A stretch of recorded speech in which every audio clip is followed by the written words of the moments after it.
Kia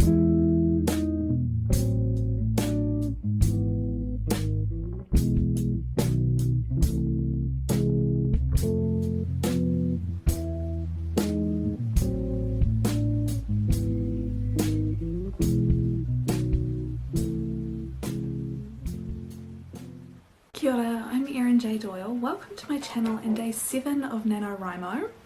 I got up this morning and decided I was just going to chill because for the first time in what feels like forever but is actually like 2 weeks, it was quiet.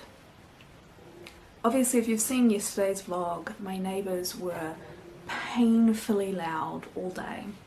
The weekend before that, both Saturday, Sunday and Monday, people in the immediately surrounding properties were using weed whackers and lawnmowers for hours and hours and hours every day. Something that seems to have happened with the shutdown is that people just let the grass grow really long, and then it's been too long to mow, so they've weed whacked it. And the weed whacker takes forever because it's not really designed to do a whole lawn. So like one property, I think they did 4 to 5 hours of weed whacking, and then the next day they also mowed it. And it's just, I find that kind of noise impossible to tune out. So I've been like almost physically stressed by the noise for, yeah, it feels like forever, but certainly since last weekend. And then I got up today and it's silent. Like, I've now, I think, heard a little tiny peep from neighbours once all day. But it's quiet. It is so quiet. So I spent my morning just reading a book and just relaxing. Like, I did some boring houseworky stuff that I've allowed to accumulate because I was too stressed to do it, even though it was just folding up some jumpers and putting them into a vacuum seal bag for winter, for summer, I mean. I've sorted through some stuff that I already had in storage and picked out some items to donate, and, you know, just generally relaxed, and I'm feeling so good as a result. I'm feeling more calm than I have felt in at least a whole week. And I just, yeah, I'm feeling it so good. And I think I just feel like doing some editing now. It's not even like, oh, I should get to work. It's like, you know what would be nice? I'm going to edit my book. Let's hope it lasts. Something has just happened which has nothing to do with writing, but it is to do with my face, and my face is quite often on my channel, so I'm saying it's relevant. Over the last several months, I've been getting a rash in the corner of my mouth, sometimes spreading across my bottom lip and into the other side, but it always starts on this side. I've had this happen before, and it turned out that it was caused by avocado. Avocado is one of many plants which can cause reactions in people who have a latex allergy, which would be me. So I stopped eating avocado and the rash went away. This year it's been coming back and clearing up and coming back and clearing up, and haven't managed to figure out what it is. Now this morning I got up, perfectly clear, no signs of discoloration or anything. Had breakfast, totally fine. Within the last hour, I have eaten some potato chips. And now, it's, I don't know how well it will show up on the camera, but it's probably as bad as it gets currently. And I can feel it. Usually I can't, like, you know, just put some lip balm on and I'm fine. This, it actually, like, the corners of my mouth hurt. So yeah, I'm suspicious that I'm reacting to potatoes, which are also a plant that people with latex allergies can react to. What I think has prevented me from realising the pattern for a while is that I eat just a couple of different brands of potato chips, Pringles or Ripples. If it's the potato that's the problem, it's possible that the much more processed Pringle, in its processing phase, loses enough of whatever it is in the potato that I'm reacting to, that I'm not reacting to them. So when I started getting this reaction, because I wasn't reacting to all potato chips, it didn't strike me as a pattern. But now I'm wondering if it's a little bit like, yes, it's the potatoes, but only in a certain way.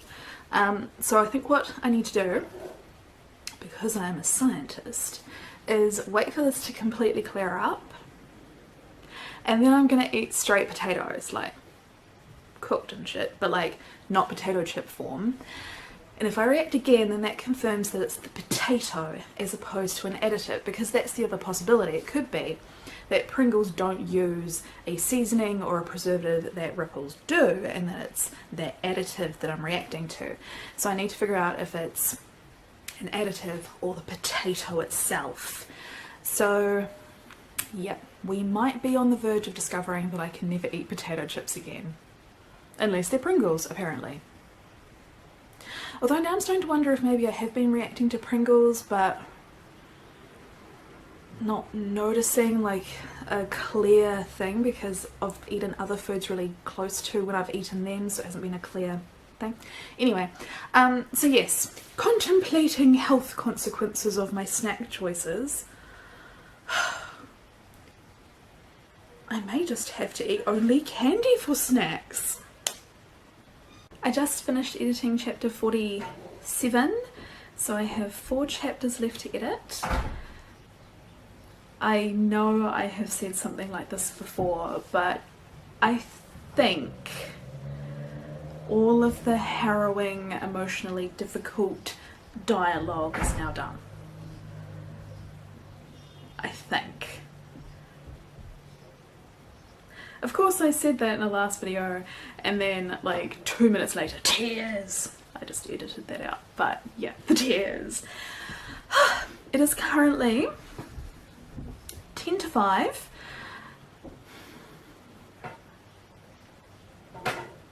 Guess I'm gonna keep going.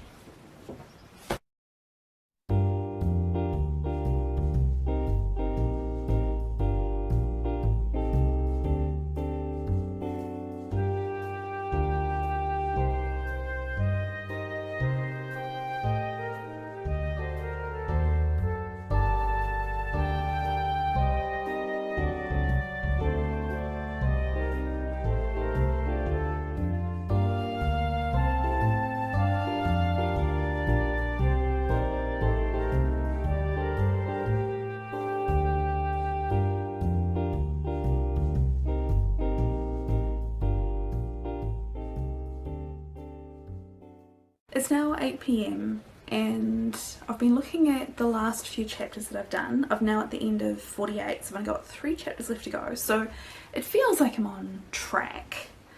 But I've been thinking, I feel like these chapters are very focused towards the progression of the plot, but not the character's development, and like one of the arcs has dropped away quite dramatically. This is reflected in the colour coding in the spreadsheet, so I'm not overly surprised, but reading through them in this really careful way, I'm noticing it.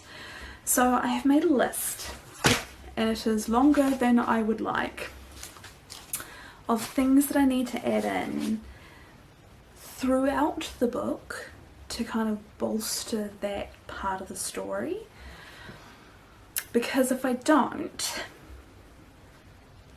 there's a thing that the character says which is kind of meant to be on the more profound side, but at the moment there's no reason for the character to think that, like they haven't been through the types of experiences that would lead to that thought process. I've sort of hinted at it here and there, and I have things happening, but it's kind of not enough for the comment that's eventually made. So I need to put some things in prior to that comment, so this might require a bit of effort. What I'm going to do is just continue on with this editing until I get to the end, and then I will address that list along with the other things I've already identified when I go back to the beginning and start peppering in the little bits and pieces I need to put in and checking for consistencies and all those sorts of things.